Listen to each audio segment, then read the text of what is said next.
Like this D line is stupid. So how can the safety position complement that? Can they be the portion of it that messes this whole thing up? Yeah, Like that's how does that work? Are they really not that important, or is it like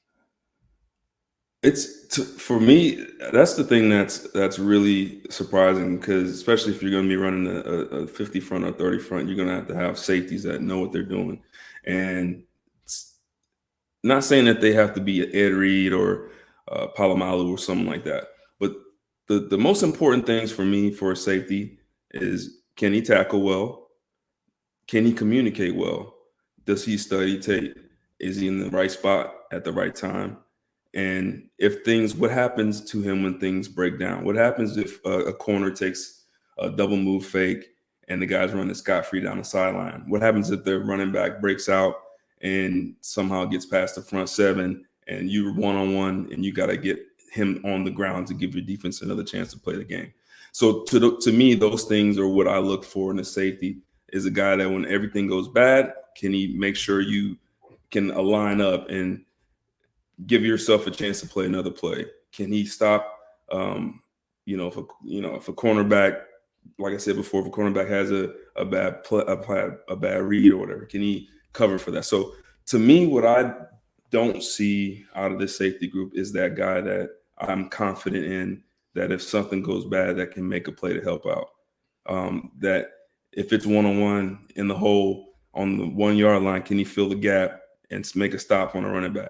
So it's all great and dandy when the front seven's balling, when the cornerbacks are balling, but what happens when someone's having a bad game? And you're going to need that guy that needs to step up, and that's not what I see from the safety group. It can eventually get to that point. Mhm.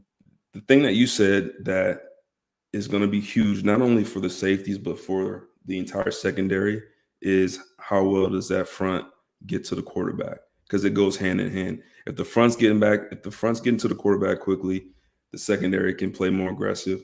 They can sit on routes. They don't have to play 15 yards off and hope that they don't get beat deep. So it all works together. If that front seven is balling, the whole back secondary is going to play well. That being said, we don't know what we don't even know what defensive type they're going to run. So we're getting to that, but I before we get to that point, I think with the safety position, this is one area of criticism that I have with, and I know we didn't have Reddick at the time, but why would you sign Derek Barnett with the season that he had last year and let Rodney McLeod walk? Like, not knowing that you would, and I know that you can't get a safety in the second, third, fourth round and expect that safety to know everything coming in. That's one of the hardest positions to play to start out in NFL. It's just hard. It's a different timing, different way of disguising defenses and offenses. Everyone is shifting, moving, right? So it's a very, very hard thing to see. So that decision, the Barnett and the McLeod, that's looking like that may haunt us a bit.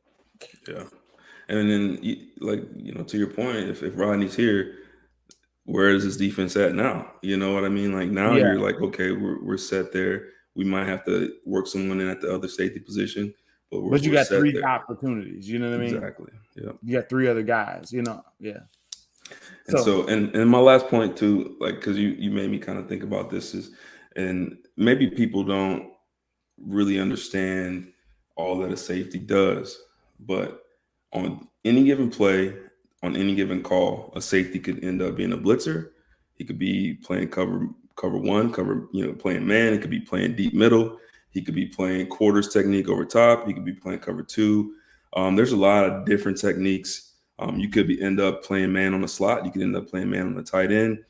You could end up playing man on the running back. So there's so many different